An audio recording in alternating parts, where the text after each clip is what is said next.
And last but not least, let's finally talk about Thor: Love and Thunder. Right. And here's the thing, like I legit saw this like about a couple hours ago. I Right. didn't have enough time the day before to see it because that's normally what I do. I normally take in the theatrical films a day before I do this I do the podcast.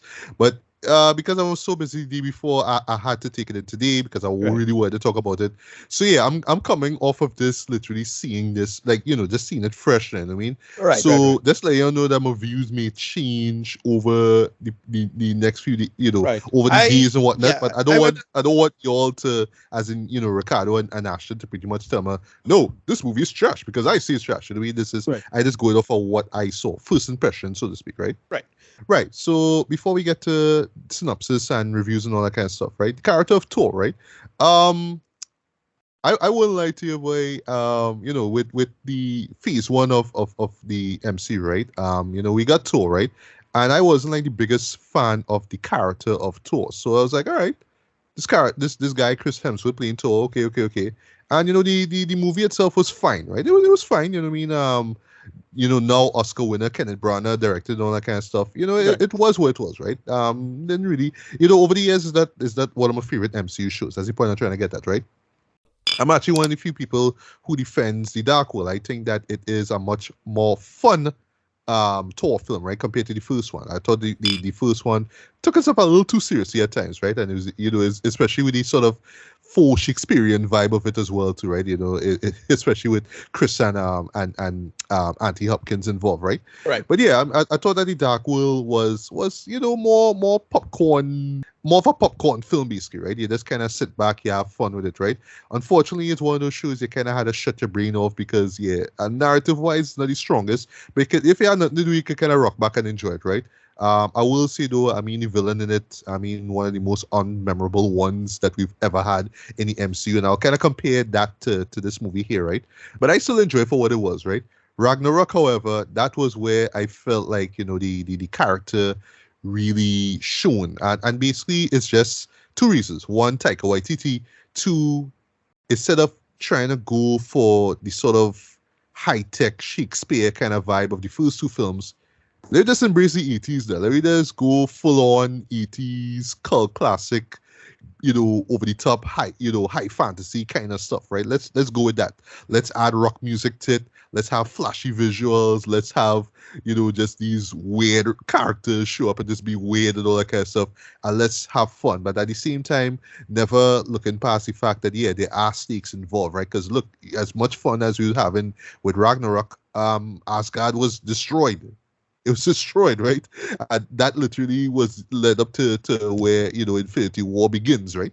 So, yeah, I mean, shit got real in that movie, but at the same time, it was just all this over the tops, all this over the topness. It was just this great balance with action and humor and drama and, pathos and all that kind of stuff, right? And I know I was going to get that same thing here with Love and Thunder, right? But I wasn't really sure of what the premise was going to be about, even though we got, two solid trailers out of it, right? But yeah, Ricardo, take it away. What is Thor: Love and Thunder about? Sure. So Christian Bale is a man named Gore, and he basically gets access to his God, the person he prays to, and the God is very dismissive and kind of an asshole. And then for some reason or the other, he gets access right when the God had to sort out a problem involving a blade called the Necroblade involving some God butchering.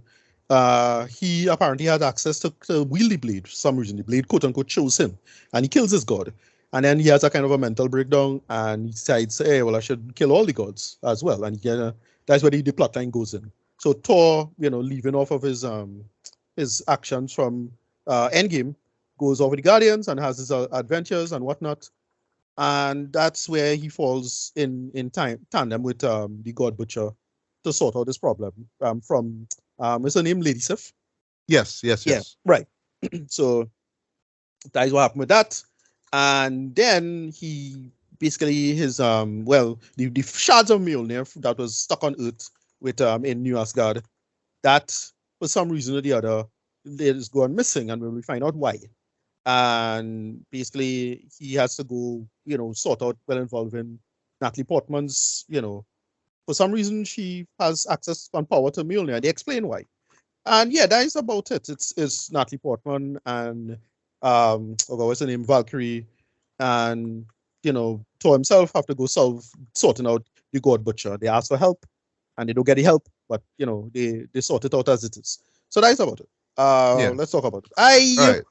Didn't love this. Didn't love this as much as so I'm gonna put it like this. I still like it more than the first two Thor films, but I didn't like it as much as Ragnarok.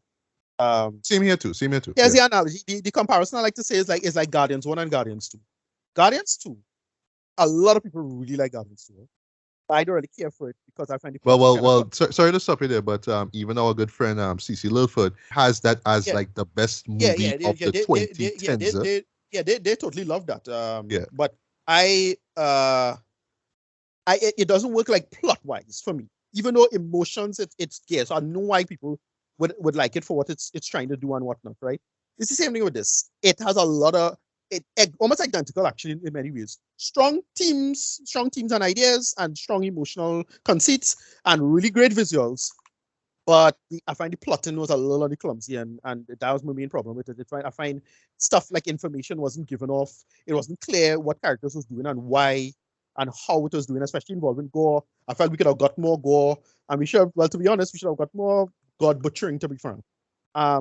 But as it is, I didn't hate it. I was like, again, where it works and where the beat it hits, and so that's how I feel about it. It's Guardians 2 all over again for me. That's my quick synopsis as it is. So yeah, that's how I feel about it to start off. All right. Okay. Well, Ashton, you share your thoughts on Thor: Love and Thunder, right? We will get into spoilers, during our reviews and whatnot, right? So yeah, Ashton, take it away. Your initial thoughts on Love and Thunder. It was an okay movie. It wasn't great. It wasn't bad. It was very what's the director's name, boy?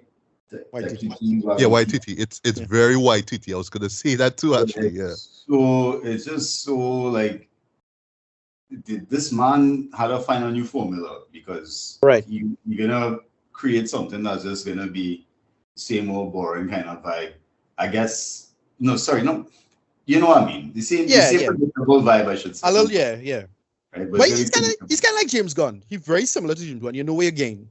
Yeah, but it's good. It's still well executed for what it is. He's like Quentin Tarantino and James Gunn mix, because he always finds a way to impose himself in the actual movie. Right. Even in the new guy, that movie, he was in that movie too, right? Right. No, Free Guy. It's Free Guy, right? Free Guy. Which was in that movie as well. Right. But he just needs to find like a new niche, I guess. Chris Hemsworth, though, funny enough, he has good comedic timing, Right. Yes. Whether it be the way he talks, whether it be the way he does his facial expressions, he has good comedic timing. And that probably helped the movie as well. His acting ability, is kind of very stupid. Yeah, it comes off like a big oaf, but like a oaf that you want to be around, like, come here, oaf. Be my friend, kind of vibe, right? You big lovable idiot, kind of vibe. That's what he gives off, right? Throughout the movie, and that's fine. And listen, this movie is not made for nothing is made for comic book fans. These movies are made for entertainment value, right? So the quicker comic book fans understand that the movies are being made for the entertainment of a bigger audience, the better off comic fans would be, because then they could stop putting all these unrealistic expectations on the actual writers and directors and even the actors in the actual movies, in my opinion, right? And I'll say this again as a comic book fan and a comic book collector and a comic book nerd. Probably is the most toxic bunch of fans to be around now, and they have quick Twitter fingers as well. Every time they don't see something they like, they want to go and tweet about it. So, unbeknownst to you guys, they were real bashing Thor in the earlies because they thought that there was some alternative undertones with him and Star-Lord. I heard that. Yeah, I heard that scuttlebutt, but yeah, I didn't care for it. Yeah, I didn't see none of that in the movies. I didn't even understand why they went with that. And then No, people I think it's about Zeus what weird. being What weird about it for me is that it's just as here to watch people like act as if the Dark World was this great movie because it was darker. I like, yeah, but all I was shitting on Dark World a long time. It's not the same people. Like, sure, I could go back and in your own tweets. yo. I'm Check. gonna tell you. Thor 2 is shit. I don't care what nobody say. That Like, movie I is don't shit. think I don't think it's that well. Like, to be fair, it only really have one good thing going for it. That is Loki. And like what they do at the end of Loki, I thought that was really clever. I felt like they could have do something different with that going forward. But like I like that, right, for what it was. So that was it. But like, yeah, Pong for Pong is one of the weakest. I don't think it's the weakest MCU movie, but like it's one of the weakest. Yeah, go ahead. Sorry. Right. Oh yeah. So I mean, basically, this is a kind of cookie cutter movie. It's made for a bigger audience, and I hope that people could appreciate it for what it is. But I'll tell you this: I saw the movie twice. I saw it on Thursday with my partner, who has always go and watch movies with, and I'm a wife, and I saw it on Friday with my niece and nephew. Okay. I'm gonna tell you what the big difference was for me. Yeah? When we saw it the first time, people were getting the jokes, and the jokes were funny, and the jokes were hitting, right? And then when I went to watch it again with my niece and nephew, the entire cinema was quiet the entire time. So I was like, yo, this is such a different atmosphere compared to the first time I saw the movie. I didn't enjoy it the second time. In fact, I so went wait, the kids didn't like it, but you're no, they find it was just like a six, maybe a 6 out of 10. They have realistic expectations. right. Yeah. So that, thank God they have good taste, so they don't just fall into like, okay, this is the new popular thing. Yeah, they actually make their own little decisions, which is kind of cool for them. Okay. But yeah. So the way how this felt like to me, it felt like it skewed young. No, like I thought it was for little children, like little children going, I like this. It kind of was, but then I mean, it is that new kind of skew into young with serious adult under and overtones. Right. Just think about it. You had Zeus talking about the orgy and you're not invited to the orgy. Right. Obviously, if a kid in the cinema and a kid don't know what orgy is, at some point you're gonna ask his mother or father, what's an orgy? Right. And people were like, that's kind of, I don't want to sound crass, but they say that was kind of gay that Zeus kept asking about the orgy or kept talking about the orgy, right? They said that in some Twitter review that I was reading. I was like, but bro, if you know about the Greek gods and the Norse gods, they were very It kind of weird that you're considering Taika Waititi and you're worried about the sexuality of the characters. Like, dude, if you like, stop watching any of his. You have to watch something else, you know what I mean? You have a whole gay pirate TV show going on right now. For one, understand, it's quite good. Which one is that? Yeah, some pirate show. It's a pirate show. I forget the name. I don't watch it, but people like. I think I'm watching it. I think that's with the guy from New Zealand. Yeah, it's a New Zealander thing, but whatever. But my point is that it's a show that I thought is that the show for certain beats it felt like it was skewing young, or at least skewing to that childhood thing, especially that last sequence. That final sequence was like, oh wow, they're doing that, Jude. Like, oh, they do that with the churn. I forgot the best thing in the movie. The best thing in this movie was the goats. Them two goats. Yeah, those are the MVPs for sure. Dying every time. I was dying. Me too. Yeah. But anyway, go ahead, Ashton. Sorry. Well, yeah. Good movie is entertaining, and if you are a casual fan and a fan of the MCU, this is gonna fit you perfectly fine. If you want to play that you as a comic book nerd, but you never read a comic book in your life and you just go on YouTube and watch videos with synopsises and try to come out on top of people, you're gonna sound and look like a douche. So don't do that, please. You know what I mean? No, the thing is, admit that you don't read and move along. It's okay. Not everybody reads. Yeah, because it follows the two very big comic book time. And again, this is my only problem with the movie. I really thought they would have gotten into that a little deeper. Like, okay, you're mixing two big Thor stories, right? Gore, the God Butcher, and I was expecting more God Butchering, to be honest. I really thought they would like, and then they got into the Mighty Thor, right? Very popular storyline. They touch upon it and they do the storyline, but I felt they could have revealed it. They could have revealed it like a surprise, like she comes back and then you don't know. But like in the beginning, we know what happened. So like, all right, well, that is kind of take away from that now. So I thought they would have do it like we don't know what's going on with this, and she just somehow have the powers, and then they explain how she had the powers after. And I find it was just clumsy on how they tell that now. Because like I really like Mighty Thor. Mighty Thor is probably one of my favorite Thor runs in a long time, right? It was more involving Odin and whatnot. But like I get they had to change up for what it is. But I felt that framing was just kind of weak in terms of how they revealed that. And then on top of that now, well, and also like I like that the script put Gore, because apparently the sword killed him as well, as parallel to her. Like, I like that. The two of them, they dying, but they fighting for their love. I get it. Good script, movie script stuff. But I don't know, the framing and how it was paced out was real clumsy as hell though. And then it have a kind of big old dumb plot hole now, right? Like, did Valkyrie and Thor always know about eternity and how to get there? Quick question. That's a good question. Yeah. They never say. The way how they talk is like, well, it seemed like common knowledge, you know. Well, it didn't strike me that Thor even had any idea. It struck me more that Valkyrie knew more than Thor how to get right. Okay, because my thing was like, oh well, they could have just, because they needed Stormbreaker to get into the place, and I was like, all right, well, and there you go again. That's some serious plot armor, because you have to remember Stormbreaker was something that was made up. Right. But yet you read in this tablet or whatever that's showing Stormbreaker do anything now. So right.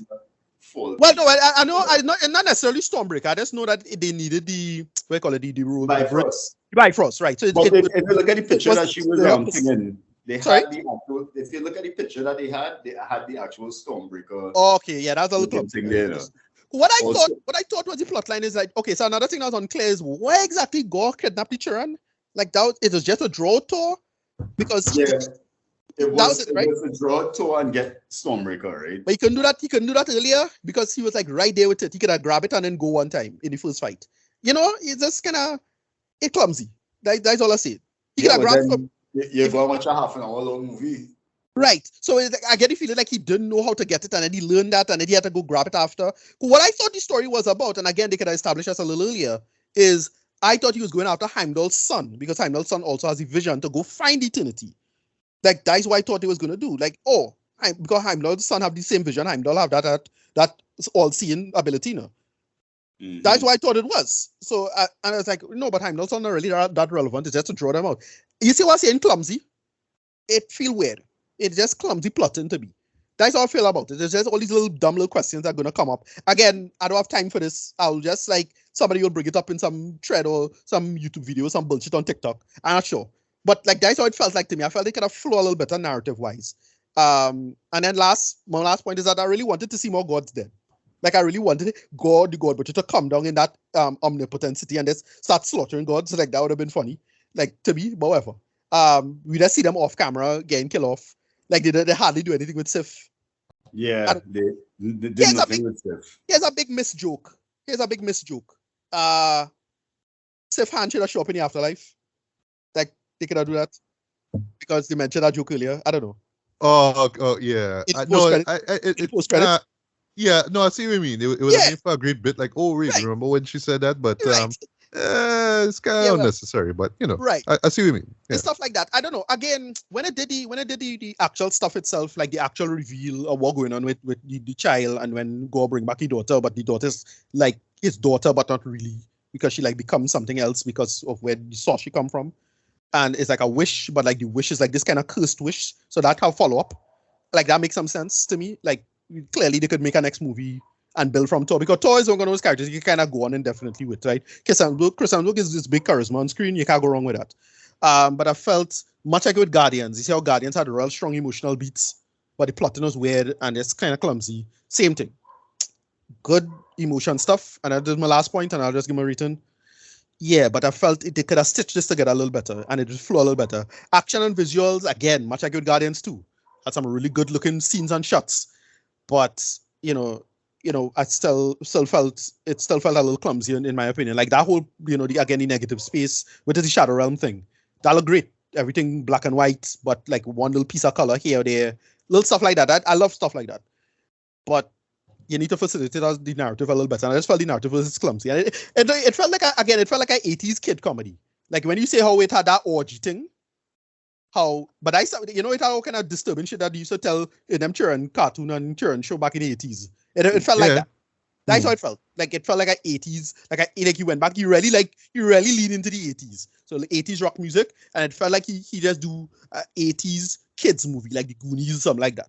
That's how it felt like. With some edgy humor sprinkled here. And then the plotting kind of clumsy, and you're not supposed to ask too many questions. Is that. And with that, if you accept it for what it is, it was fine. I like the ending sequence. I thought that was like a fun sequence. I could see the audience enjoying that. And because like it was a cool sequence. It reminded me of not Captain Marvel, well, kind of Captain Marvel, Shazam. It reminded me of the Shazam movie. That final Shazam movie, same thing. Similar kind of conceit. That's about it. Yeah, 6 out of 10, but closer to a 7.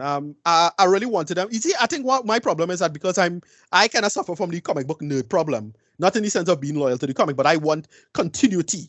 I want continuity shit and like what Marvel doing and where they're setting up to. And I really thought either this Doctor Strange was going to do this or this movie was going to do this of setting up where they're going to go. And because they're doing about a lot of pantheon stuff in the TV shows, because both Moon Knight and Miss Marvel having their pantheons and mythology stuff leaning into. So I thought this movie was going to lean into that and they're going to lead directly into it. And, you know, they're going to make a reference to Miss Marvel because they show something like that, similar to what they do with in Hawkeye and Spider-Man, something like that. Nah, we ain't getting none of that. It's like, I need to chill out. But I enjoyed it for what it is, right? I still don't know where Marvel going to go, if they lean into the multiverse stuff, if they lean into the God stuff, if they lean into the afterlife stuff, if they lean into the Kang stuff. We don't know. We still don't get a line yet. And I kind of don't care, to be honest. Like, I'm kind of too big for this. So that's about it. Anyway, 6 closer to 7. That's how I feel about it. All right. Well, Ashton, you just want to give your rating one time? Yeah, I give it 6 to 6.5. Right. Yeah. No, I was waiting for something. Yeah, I was getting to it. Millionaires out of 10. Millionaires, right. All right, so okay, see the best for last, I guess, right? So again, coming off of this literally about an hour or two, before meeting up with you guys here, right? So just to get this out of the way, I enjoyed this. I had a lot of fun watching this. I will admit, though, that I wasn't blown away completely by it, right? But I was entertained from start to end. I could see, the white teethiness in all of it, all of it. Sorry. What we basically mean is like similar to James Gunn and his work on Guardians of the Galaxy, he always has to put himself into the film, right? Not just as the character of Korg, sorry, right? But it's just the references and the isms and the the 80s-ness. And okay, I just want to have a scene where Thor does this, or I want to have a scene where Korg says that, or something like that. You have these little moments, right? But I would admit that just similar to Guardians 2, it often feels like, okay, I just want this bit because it just sounded so funny, and it would be cool if we have this, but it kind of strays away from what the story is about. So it just kind of feels like padding in a sense. And like, it's still funny, it's still entertaining, but it doesn't really, like, if it took it out, it wouldn't really impact the story at all, right? Like perfect example, the whole teaser face joke in Guardians 2. Remember there was like there was a whole minute dedicated to your name one time, is Taser Face, right? Yeah, and they just keep hitting and they keep running on, running like, into the ground. All right, you get it. They had one funny, joke, but it just keeps going. Yeah, they had one joke in this. The one joke in this that I thought it could have worked, but it still kind of fall flat, which is the whole Stormbreaker being jealous thing. That I like that. Yeah, that kind of funny, but still it clumsy. Like, it still don't flow particularly well to me. And again, it just fall flat for me personally. But it's I get the joke. Like, I get what they're trying to go for, and I can see why somebody would laugh at this. But it was just fall flat for me, to be honest. So like it's stuff like that. I had a bunch of like jokes like that. And again, I was thinking, all right, well, if I was younger, I would like it. So that's why I was thinking it was skewing young now. Because it's like, not for me, I cynical and hardened, right? But like somebody who like in the teens or a little younger, or even like the tweens, it's for them. That's right. Well, we think it's like the dopest thing. Yeah. And I think the reason being with that too is because of how relatively lighthearted it is, not just compared to other Thor films, but just to other MCU films, right? And to me, it's both its strength and weakness, by strength in terms of, you know what I mean? You could kick back, relax, have fun, right? And it is a fun movie. If there's one thing I could take away from this movie, it is a fun movie, right? Genuinely, right? But it is a weakness, though, and this is where we come to the character of Gore, right? So I'm not gonna say that he is the worst villain we've gotten in a Thor film thus far, but I would say that he how he was treated in the film, how he was presented in the film was kind of disappointing, man. Because I do love the setup. I do love how it starts off with him, and you do see how he becomes the God Butcher, right?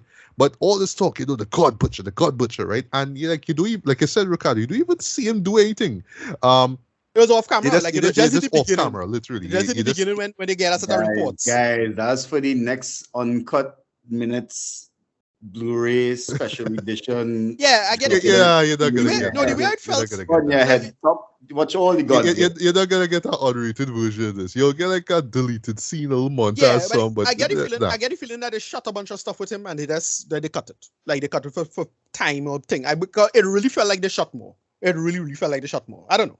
That's how it felt. Right. And Yeah. and it's not just because it's Christian Bale who playing this, right? And by the way, I thought that Christian Bale was great as this. Yeah, so, he was good. He was pretty good. yeah. The makeup that they do for him though was on point. To the point that at points I was like, wait, that's really him? But then Yeah. when you watch the mouth, when you watch the kind of crooked teeth, it's like, yeah, that's Christian Bale. Sorry, he have some jacked up teeth, right? So it's Yeah. right. Yeah, but with all this talk about him being the God Butcher, right? It's like, well, dog, like, let me see it do something now. Now, there was a moment where I thought it was going to happen, and that, unfortunately, is the moment involving Zeus. Now, Right. I like what they do with Zeus. I like that Yeah. he isn't out of the picture. That's all we'll say. Which But I didn't still, like. it's I thought he should have dead. Like I really thought they would have killed off pantheons now. Like That's I the really thing, thought, right. I thought they would But be killing off all of them. now, that would have been a great moment for God to come in.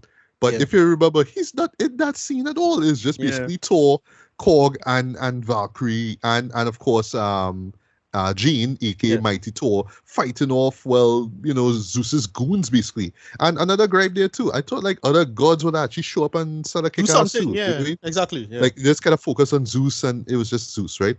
Also, to touch on Zeus quickly, Russell Crowe, like, you could talk about the accent for days, like, wait, he's supposed to be Greek, that doesn't sound Greek, but yeah, I kind of love fun. the kind of slightly hammy performance that he did. It's like, Right. all right, I could kind of let my head a little bit.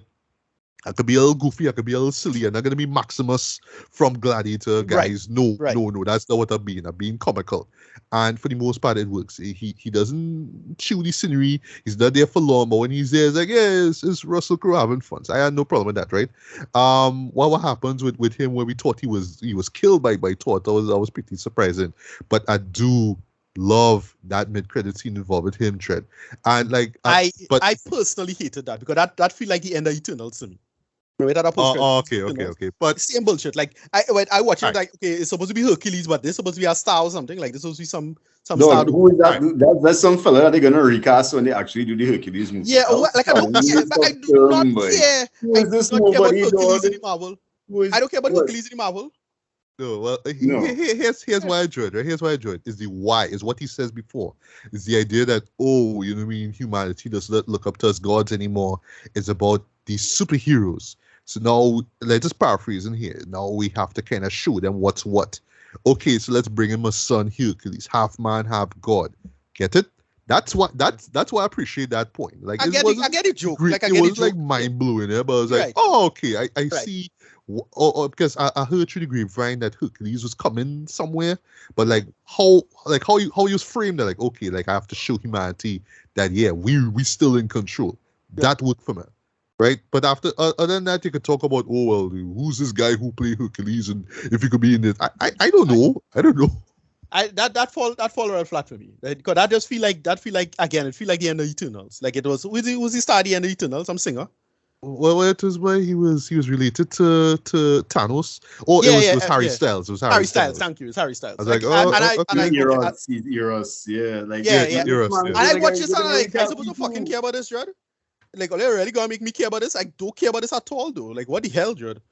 Like, I do not care, though. Anyway, more. But that mid-credit scene worked way more than the Eros scene, in my opinion, right? From Eternals, right? With all this Disney Plus TV shows, it's easy to put these nobodies in that, if you really think about it. Yeah, and one nobody's TV show, and all of a sudden get real popular. I don't mind that, Like, I don't mind once you're bringing a decent actor, we kind of know who if they're from a little small thing from before, then all right. But like, they're bringing a freaking like some big plotline person, Like, that's why I watch it and I'm like, there's supposed to be somebody. Could we gotta frame this man up? Like, I supposed to be like, wait, there's a big scene. Like, okay, like compare how they get Charlize Theron for thing. Again, flat ass scene, But like a Charlize Theron now. Like I know who that is. So I get why the hype would be like, I can see why people might have hype for that. I don't have hype for it, but I could see why somebody might hype for it. But the way they frame Hercules in this is like, wait, I think it is some celebrity, some TikToker, or one of them stars that I don't know about. Like, it have a whole bunch of them, Jojo Siwa, whoever the fuck. Like, it have a whole bunch of them who I just don't know the name. They just name this cross man, and it just trend on Twitter ever so often.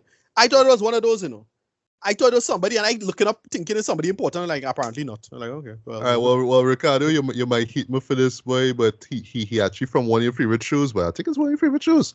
Ted Lasso. He's the guy who plays Hercules. I read it off of Wikipedia. Is Brett Goldstein. He received an Emmy for outstanding supporting actor in a comedy series. I don't know because I never saw. No, he's not Ted Lasso, but he was in Ted Lasso. The fellow is the older footballer. He plays. Let me see, because forgive me, I still haven't seen the show as yet. He plays Roy Kent. Okay, right, yeah. My brain didn't even process it. What? Yeah, but I would not have known who he was. Yeah, the fellow's the older footballer. I never watched Ted Lasso. The fellow's the older footballer. Right, yeah, I know. Right. Wow, my brain. But to everybody else who haven't seen that show, they'll be like, yeah, who's this guy? So I understand where all they're coming from, right? I'll talk about the second mid-credit scene before I wrap up, right? Yeah. But also in terms of just like the aesthetic of it, like it continues the 80s inspired, visual aesthetic from Ragnarok. I have no problem with it. What was weird about it is that it looked expensively cheap. Like, it's very deliberate in its cheap lookingness, but they clearly a lot of money spent on some of that. Like, the lightning bolt thing. Like, you're watching it and it looking fake, right? Looking like cheap rubber, because like it's clearly an allusion to like something like Flash Gordon or something like that. Right. But like, it clearly is like a lot of money spent to make it look a certain way though. Like, that kind of is a weird aesthetic he went with, because it's not a cheap film. Clearly they spend money, but it deliberately. It doesn't look like it. Yeah. I see what you mean. Yeah. Yeah, it's interesting. Interesting aesthetic I like. Yeah, I actually do like the choices of songs that they use here. Of course, Sweet Child of Mine, Timeless song from Guns N' Roses, that was in the trailer. I love how they worked it into this film as well too. Like, at first I was like, all right. At first, like, I thought it was gonna force it in somehow, but when they play it again, that's all I'll say. I was like, all right, this actually works, right? And this is actually in the end title credit scene, right? Also, this is one of those kind of blinking and missing kind of moments, because I know at that point in time you're probably gonna look to your friend and be like, you really enjoyed the show? No, okay, this is what was wrong. So while they're talking about what was wrong with it, I was actually taking notes of like the fonts that he was using, because they actually use fonts from like iconic 80s rock bands. I can't tell you half of them, but I just know from the font itself. Yeah, that's a callback to like, say, Guns N' Roses or Kiss or whatever. So yeah, just sticking to that 80s vibe right down to the titles. Yeah, I thought that totally worked, right? Also the music as well too. I didn't know my boy Michael Giacchino worked in it as well too. Yeah, the musical score worked for this, man. And I love how they incorporated some 80s rock. By the way, points for the 80s rock version. Let's keep saying 80s rock. I'll stop here. Points for the rock version of the Marvel Studios team. That was on point. I like that. I fucks with that. I actually like that as well. Yeah. I found the music was real good. To be honest. It's that hair metal shit, but I was done with that. A little too much Guns N' Roses, but yeah, like Guns N' Roses, I get to take it. All right, good. Yeah, okay. Yeah. And I even like how they use "Welcome to the Jungle," during the first action sequence. Like, but I will lie though, like, it's so over the top and it's so Taika Waititi. You could tell, like, yes, I just want to have a moment where you just have that war paper shot of Thor in the air with Stormbreaker and the lightning bolts coming out, and he's like getting rid of all these like no-name aliens or whatever they are. Right. And they had that dumb scene like Jean-Claude Van Damme with the split leg. Yes. Yeah. Yes. I was again, like, the humor. The humor just not like I was. It's funny, kind of, but it just. Yeah. I was just flat faced on most of that. I know, and that would be the criticism for some people. Like, you could tell it's Taika just being, here's what, I just gonna be an 80s fanboy, I just gonna throw all this random shit, and you're just gonna love it because of how absurd it is. I enjoy it for how absurd it is, but I know for some people, you'll just be like, oh gosh, like why? Why he doing a roundhouse kick like Van Damme after he do a split? Like why, right? But I will lie, I was laughing at that shit. I was smiling at it, right? I was having fun, and that's what the show was, right? But I will say what makes the show work for me though is the heart that it had in it, right? Could have just easily have just been all right, 80s tropes, over the top action and adventure and comedy, but it has like a surprising amount of heart in it too. Yeah. And that's why I actually like appreciate, Jane Foster being it as well too, right? Played by McGill, Natalie Portman. And they actually like gave the character closure though, because right. It's like like she was just like missing for a huge chunk of the MCU, and here she's back, and it's what we expected. She have the cancer, and Mjolnir kind of makes her, survive, if you will. And right, and they explain it. They explain why, because Thor put an enchantment on it. Like, okay, Thor capable of putting enchantments on stuff as well. Like, all right, I get that works. And also points for having the actual hammer, like incorporating the fact that it is broken into pieces, it could split and do its thing and come back. I was like, all right, that's clever. I like that. That's clever, right? And like just and also just seeing her again, I thought like she was great in this though. I must say, right? This is probably like the best Jane Foster that we've seen in like the Thor series thus far, though. You know what I mean? Which is really is a scene a lot, right? As I say, they shall make it a surprise. That's my only problem. Like, we shouldn't have known she just show up as the Thor. You play the jokes with it, and he have to explain. Figure out the mystery, and then when they come back, and we see her without the hammer, you see her real looking sick and thing. I'm like, all right, that's another thing to have. Right. I see what you mean. They shouldn't have the setup of the cancer early on. Exactly. Yes, it was an excuse to have Darcy in it. I don't mind seeing Darcy, but at the same time, it's like, well, even while I was watching, I was just like, look, all right, I don't see Darcy in WandaVision. I know, like, do we really need this? Yeah, it like I'm not saying it was pointless, but it just felt like a shoehorn cameo in my opinion. No offense. Another thing is that they can make you look sicker. Like in the comics, she's looking real sick. Like they can make you look sick like how she in the comics is. I don't know. But to see, it's Natalie Portman. Nah, still though. Whatever. That's just a dumb joke, right? Yeah. But it actually made for some really touching moments though, right? Yeah. Now I kind of on the fence of the okay, we need to see how they were as a couple before they broke up kind of thing. And this happened after this, I believe this happened after Dark World, right? This happened right after that. Right.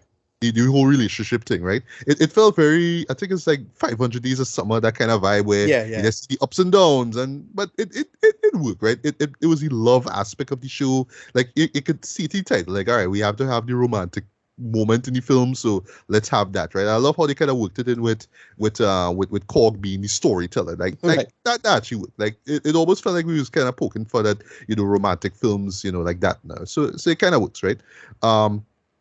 That being said, though, just going back to Gore, man, I felt we should have seen more of him as the bad guy, though, like just him doing the god butchering, right? As you said, Ricardo, right?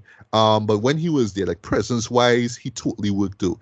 And I do love how they framed it with the daughter as well, too, I didn't even know that the daughter name was Love. And also, fun fact, that is actually Chris's real-life daughter who plays Love in the film, who plays the daughter Love.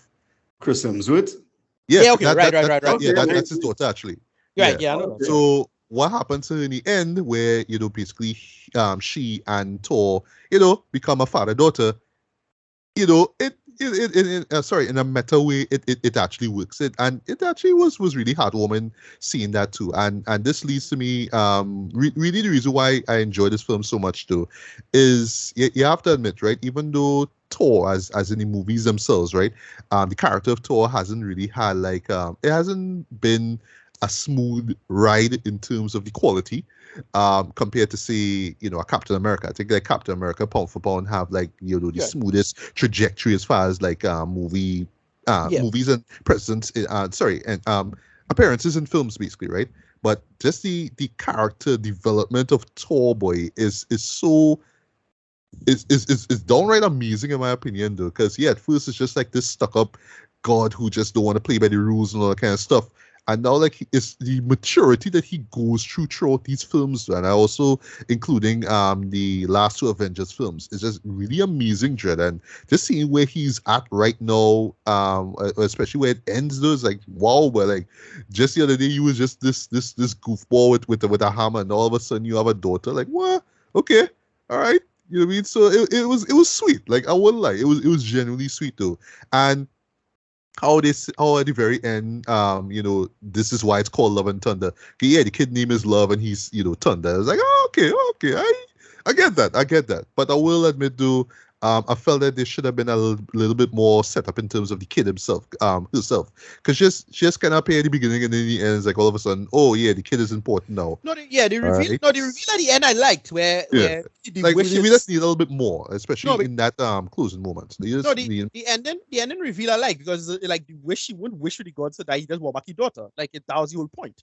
Yeah. So yeah, he mad, but not so mad to give a shit that he just make the wish. Well, again, getting into the dumb little plot hole involving like fixing Thanos' shenanigans. But that's about that. Like it's just what you're gonna wish for and how you're gonna wish for it.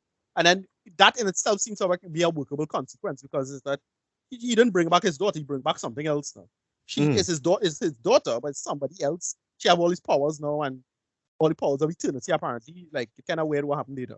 Yeah, I need to really rewatch that because I didn't really pick up on what she could do, basically, right? Shoot laser beams from her eye, right? So we see that, but we know she didn't have those powers before. She was like a normal person. But the thing is, remember when she was walking up to go, they saw like she looked like the shadow creature.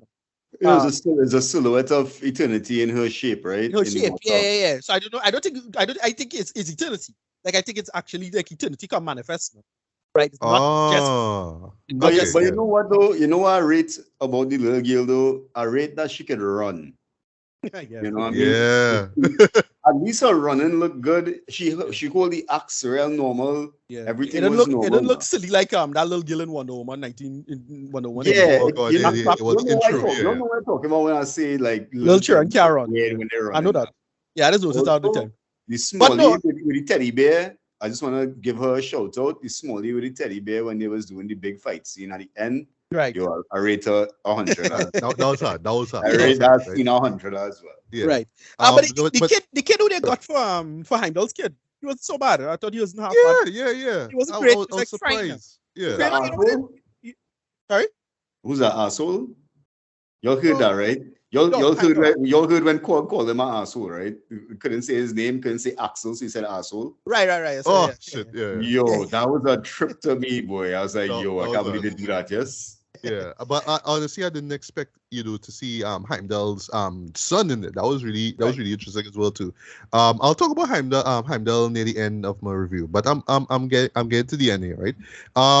Did not expect the whole Gor's gonna kidnap a bunch of kids and to get Thor to follow him kind of thing. Like I still kind of on the fence with that subplot there.